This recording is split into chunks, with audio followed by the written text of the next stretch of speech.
Diba? Ano sabi mo? Hindi, hindi ka pa magbabayad? Isang taon na yung utang mo sa akin. Di ba? Pag pinupunta naman kita dyan sa inyo, sasabihin ng mga anak mo, wala ka. Kaya tawagan kita sa cellphone, pinapatay mo. O, sa Facebook naman, hindi, pag ano, hindi mo nire-reply ang aking mga chat sa'yo, pinatawagan kita, hindi mo rin pinasagot. Nung iutang mo sa akin yan, napakadali mo sabihin. Minsan ka nagsalita, bigyan kita agad. Sabi mo, 1 week lang. Ngayon, 1 taon na. Kailangan ko naman, di ba, sana kung mahalaga yung nahiram mo sa akin. Di ba?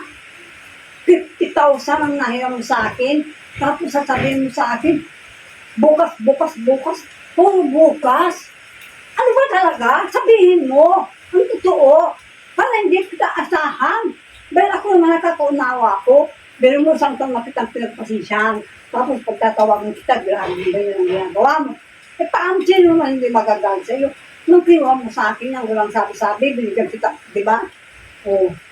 Tapos ngayon, parang ako pa ang nagmamakawang mangingi. Parang ako pa ang, ano yung parang kontrabida sa buhay mo. Lagi kang nagsusuporta sa akin. Inaaway mo ako sa cellphone. Ayaw mo akong i-reply.